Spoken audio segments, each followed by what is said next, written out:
नमस्कार दोस्तों, मैं आ गया हूं आपके सामने with the third part of ratios and applications. So अब तक पहले दो पार्ट में मैंने आपको बताया है कि रेशियोज के क्वेश्चंस कैसे किया जाए। फर्स्ट पार्ट में मैंने कंसेप्ट को डेवलप किया है through some by finding the compound ratios and all the other things. But in the second part मैंने यहाँ पे क्या किया है कि I have done the concept enhancement part. तो इस पार्ट में मैंने कंसेप्ट इन्हांस किया है through various questions. Okay, so concept enhancement के बाद अब मैंने लेक्चर के लास्ट में मैंने प्रोपोर्शन रूल्स वाला कंसेप्ट भी पकड़ा है। Okay, I also took the concept of proportion, और उसमें मैंने एक बात कही थी मैंने आपसे कि सम रूल एक होती है, उस पर मैंने काफी सारा डिस्कशन किया था और कहा भी था कि in the third part I will start the class with the sum rule. Okay, तो एक सवाल से ही आपका सारा कंसेप्ट क्लियर हो जाएगा, एक तरह के सवाल से। Okay, so this is the ratios and it's applications part, and ये हमारा पार्ट 3 है।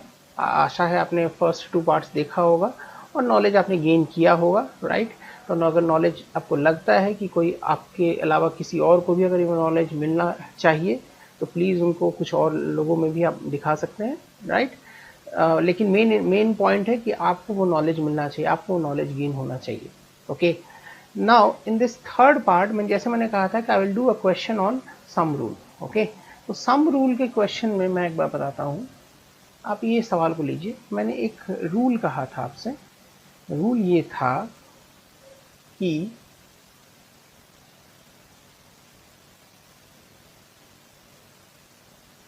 इफ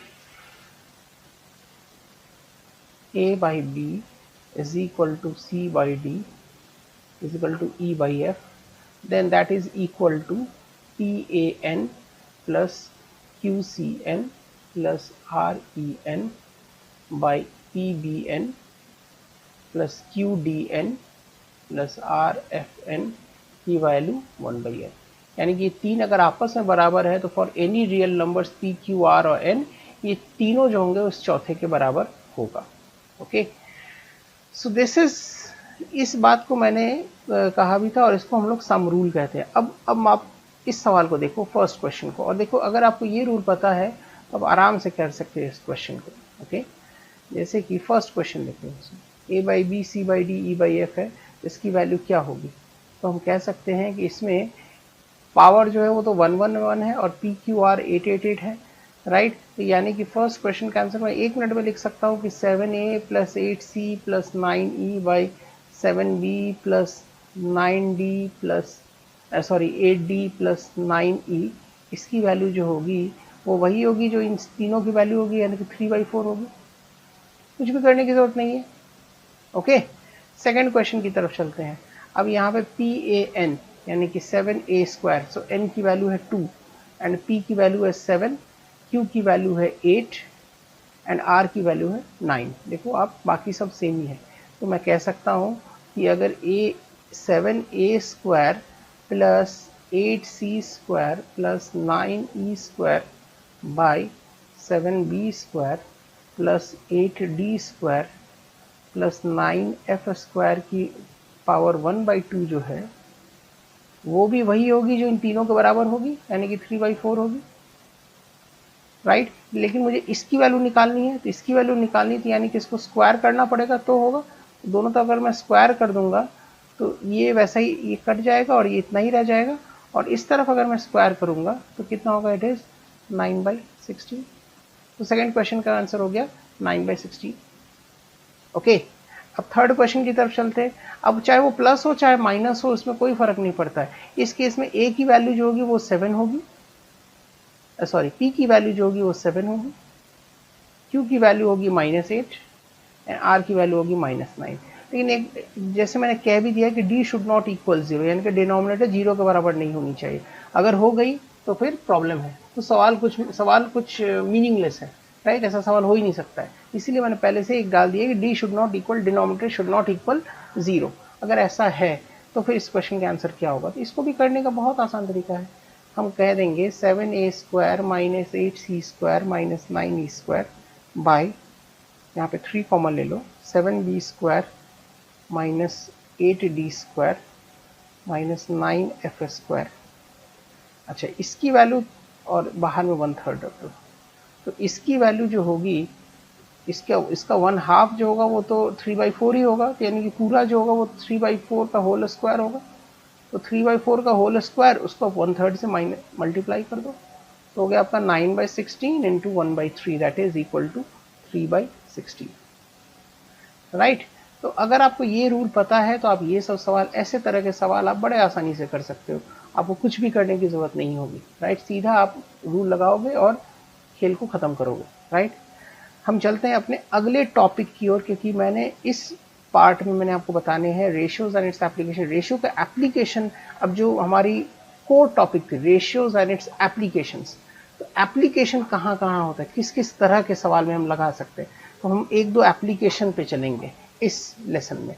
ये एक ऐसा सवाल था जो मैंने शुरू किया क्योंकि हमने सेकेंड पार्ट में इसी कंसेप्ट से खत्म किया था, तो बनता था एक सवाल बनाना, तो दैट्स वाई हमने इस सवाल में इस पार्ट में इस सवाल से शुरू किया है।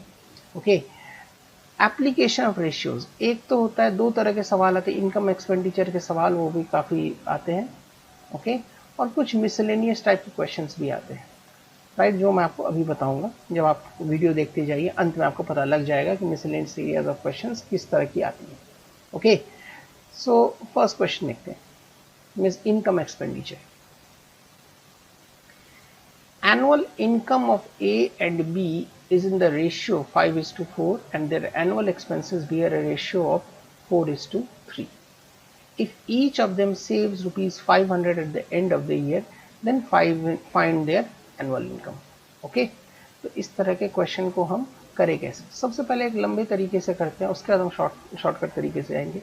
लंबा तरीका क्या है, जो आप तो अब तक जो कंडीशन होते हुए आया हो, तो आप इसे 5/4 है, यानी कि आपको ये पता है कि इनकम माइनस एक्सपेंसेस जो होता है वो होता है सेविंग।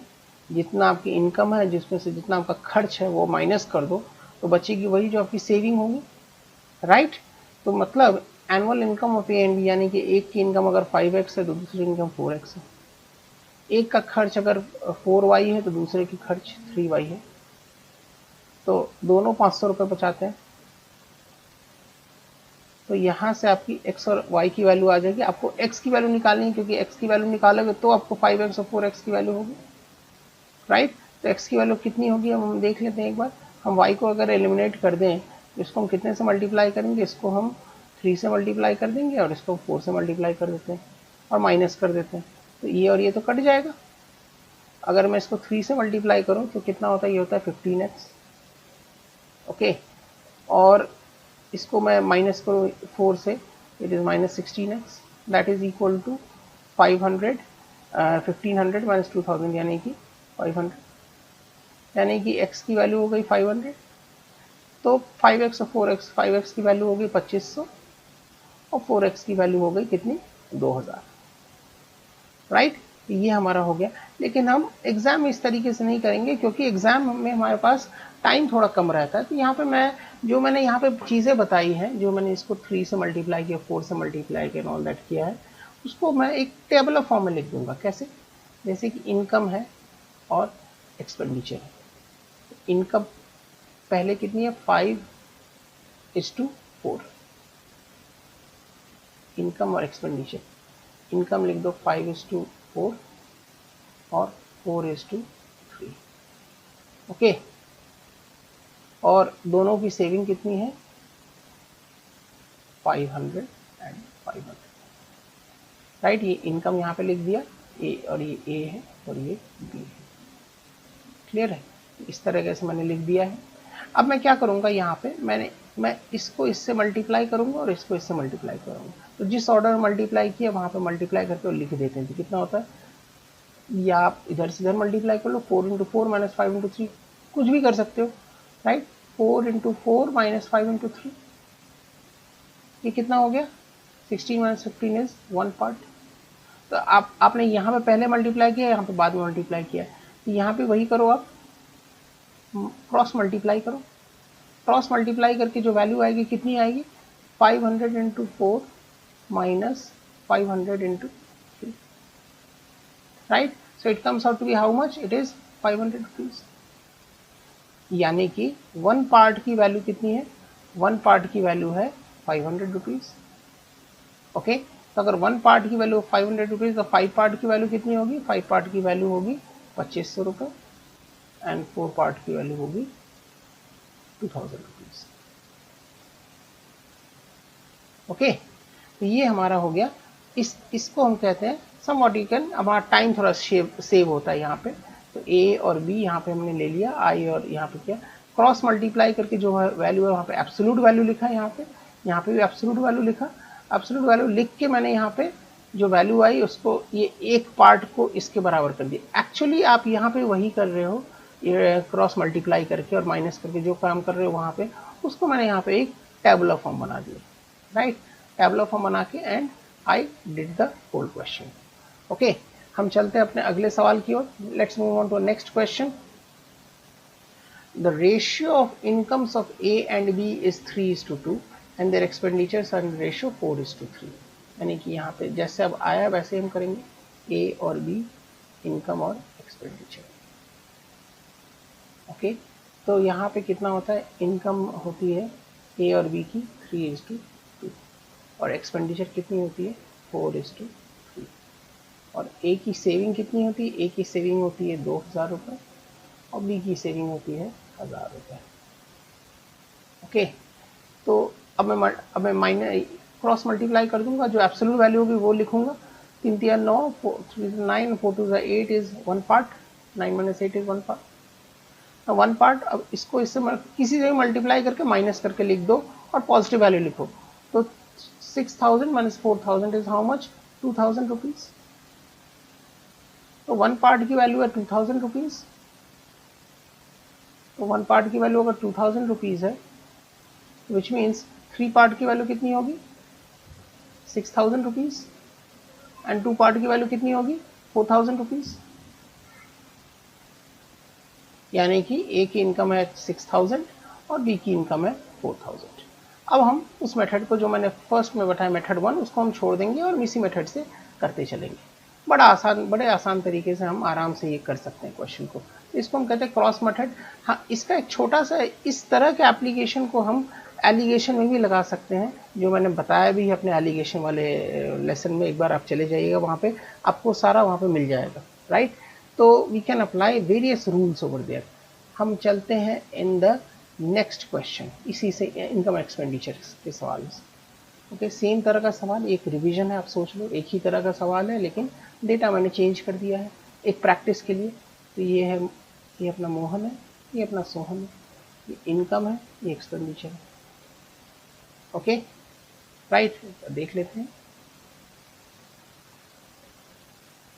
ऐसे लिखेंगे इनकम, एक्सपेंडिचर, मोहन और Sohan, right. So something like this. तो इस तरह कहीं कैसा भी लिख सकते हो, उसमें कोई बात नहीं है। इनकम, मोहन की इनकम की रेशियो कितनी है? It is 7:4। एक्सपेंडिचर की रेशियो कितनी है? 4:3। ओके, और मोहन सेव कितना करता है? मोहन सेव करता है 3000 रुपीज़ और सोहन सेव करता है 1000 रुपीज़। ओके, तो इससे इसको माइनस करो, इससे इसको माइनस करो, मल्टीप्लाई करके 7 3 21, 21 में से 4 4 16, यानी कि 5 पार्ट्स। 5 पार्ट्स की वैल्यू कितनी है? 4000 9000। सो 5000, 4000 और 9000, यानी कि 9000 में से 4000 गया, कितना हो गया? 5000। सीधी बात है, इसको इससे मल्टीप्लाई किया, इसको इससे मल्टीप्लाई किया, माइनस कर दिया, सीधी बात। So it is 5000 rupees. Okay, so 5000 हो गए यहाँ। Okay, now 5 part is equal to 5000। So 1 part is equal to 1000। तो 7 पार्ट कितना होगा? 7000 होगा और इसका होगा 4000। सो मोहन की इनकम हो गई 7000, सोहन की इनकम हो गई 4000। तो मोहन की, अब दोनों के खर्चे निकालने हैं। 7000 में से 3000 माइनस, क्योंकि इनकम माइनस एक्सपेंडिचर जो होता है वो सेविंग होता है। तो यहाँ से income minus saving is equal to क्या होगा? इनकम माइनस सेविंग होगा एक्सपेंडिचर। ओके, तो आप एक पार्ट की वैल्यू है 1000 रुपये, तो अब 4 पार्ट की वैल्यू निकाल लो। 4 पार्ट की वैल्यू हो गई 4000 रुपये, 3 पार्ट की वैल्यू हो गई 3000 रुपये। या तो ऐसा कर सकते हो, या 7000 में से 3000 माइनस कर दो तो भी 4000 होता है। इनकम में से सेविंग माइनस करेंगे तो एक्सपेंडिचर होता है। 7000 में से 3000 माइनस कर दो, it is 4000। And 4000 minus 1000 is 3000. Very easy question, कोई प्रॉब्लम ही नहीं है सवालों में. ओके तो मजा आ रहा है इसमें करने में, आई होप. हम इस सवाल की ओर चलते हैं थोड़ा सा. अब यहाँ पे 3 आदमी की बात आती है. यहाँ पे हर जगह कोई जरूरी नहीं कि हर जगह क्रॉस मल्टीप्लिकेशन ही लगाना पड़ेगा. ओके एक बार देख लेते हैं सवाल को, एक बार अच्छी तरह से देख लेते हैं. ए बी सी, तो यहाँ पे नंबर के साथ थोड़ा सा खेलना है. ओके ये इनकम है 7 8 9 और इनके एक्सपेंडिचर की रेशियो कितनी है 18 10 17.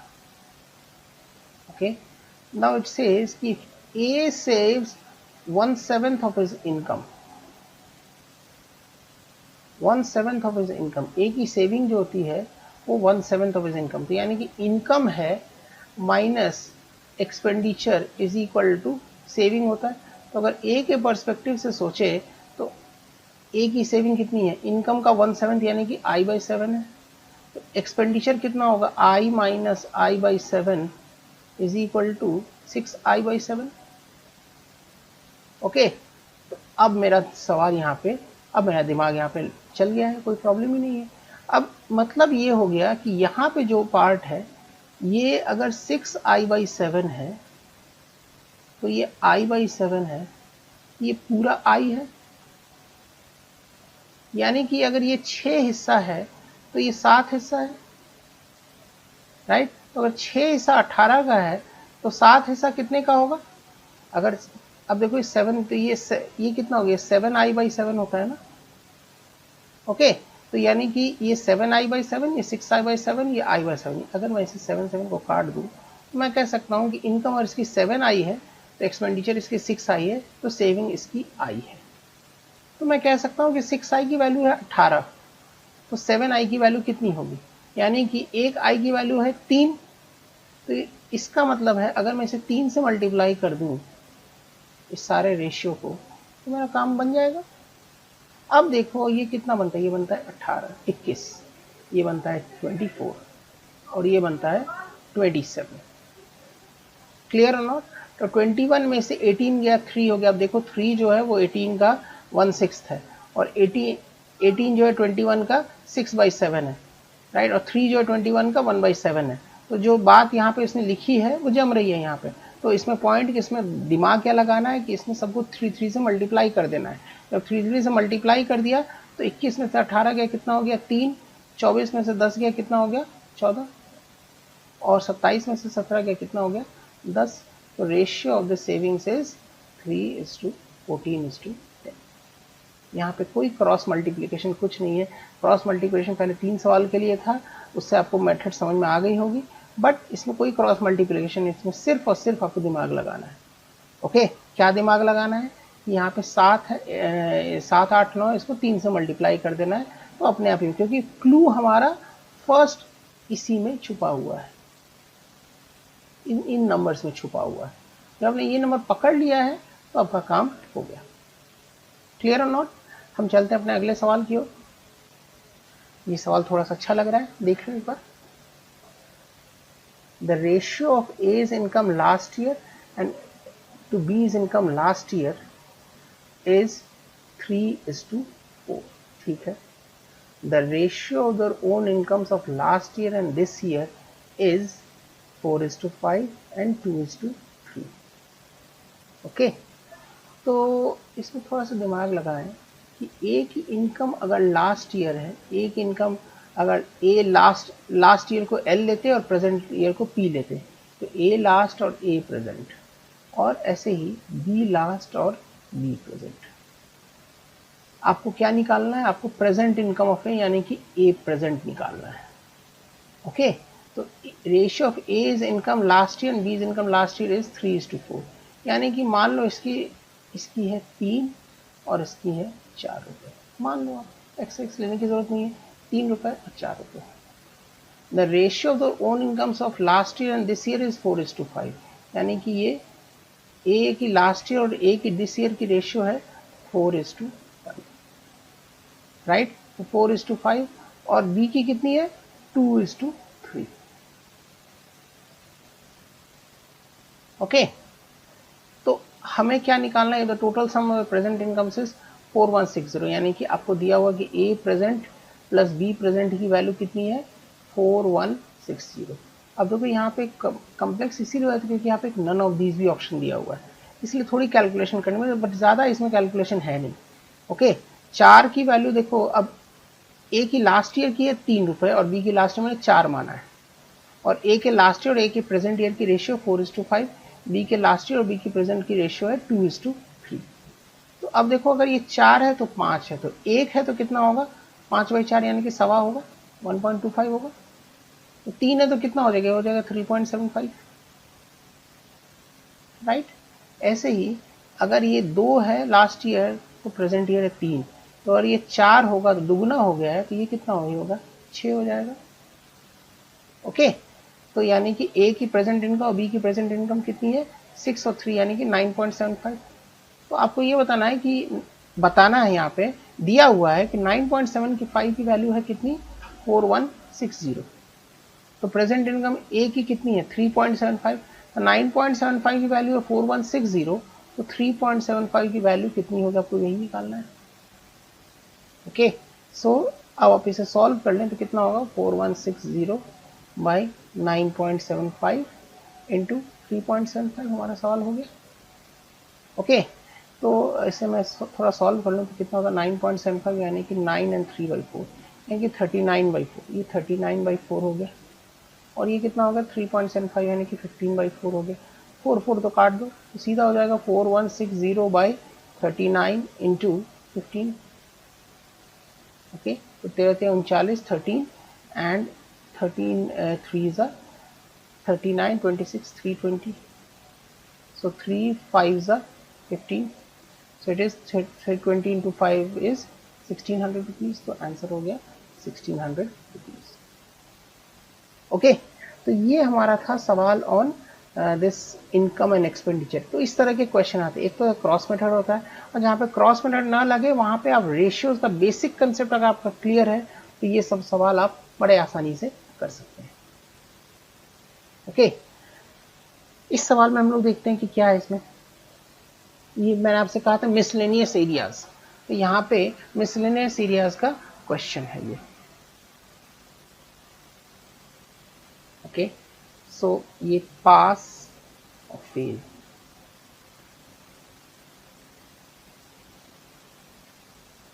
ये 28:5।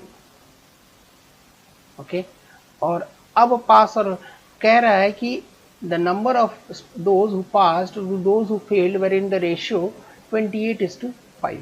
Okay, if 5 more would have appeared and number of failures with 8 less, the ratio would have changed to 9:1. तो ये 9:1। Okay, तो अब आपको बताना है कि find the total number of students who appeared in the examination। appeared क्या होता है pass plus failed। हम इसे अब बनाएंगे क्रॉस मेथड से। ओके, हम इसे नॉर्मल मेथड से ही बना सकते थे कि हम अपीयरिंग को एक्स, पास को पी मानते, फेलियर को एफ मानते, और फिर हम इक्वेशन सॉल्व करते रहते, राइट। तो उतना टाइम में जो चीज़ हमने सीखा है पहले इनकम एक्सपेंडिचर में उसको हम यहाँ पे लगा सकते हैं। कैसे लगाएं वो देख लो आप। अब देखो आप 5 मोर वुड हैव अपीयर्ड, यानी कि ए की वैल्यू अगर a+5 होती and number of failures with f-8, तो P कितना होता है। अब देखो 5 ज़्यादा है, अब आपको अगर इस इक्वेशन को मेंटेन करना है a+5, तो इधर कितना होगा, अगर 8 कम हुए हैं और 5 ज़्यादा है यानी कि यहाँ पे 13 होना होगा, राइट। तो आपका होगा अपीयर्ड इज इक्वल टू हमेशा पास प्लस फेल्ड होता है ना।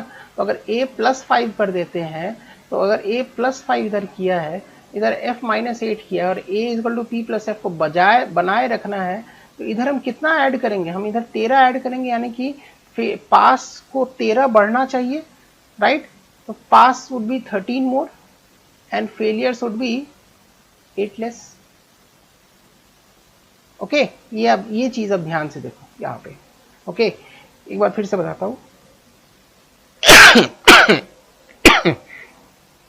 Okay, so a+5 is equal to p+13 plus f-8। कैसे कि अगर मैं यहाँ पे 5 बढ़ाता हूँ, अपीयरिंग को मैं 5 बढ़ाता हूँ और फेलियर्स में 8 लेस करता हूँ, तो पास की क्वांटिटी 13 बढ़नी पड़ेगी तो अपीयरिंग 5 बढ़ेंगे ना, क्योंकि ऑलरेडी ये 8 से डेफिसिट में जा रहा है और हमने अपीयर को 5 बढ़ा दिया है, तो कहीं ना कहीं से तो उस भुगतान तो करना पड़ेगा ना, तो हमें 13 बढ़ाना पड़ेगा तो 13 में से 8 जाएगा, 5 होगा, राइट। तो यहाँ पे इसीलिए पास की क्वांटिटी में कितना बढ़ा है, +13, और फेलियर की क्वांटिटी में बढ़ा है -8। आपको बस ये सेट करना है, ये अगर आपने सेट कर दिया तो आपका काम हो गया।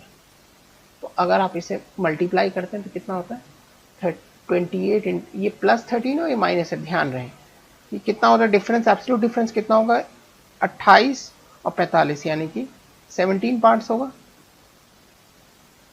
और ये कितना होगा 13 × 1 और 9 8 ज़ा 72, तो 13 में से -9 × -8 होगा, बिकॉज ये -8 है, ये +13 है, सो इट इज 13 -72 यानी कि 85 हो गया,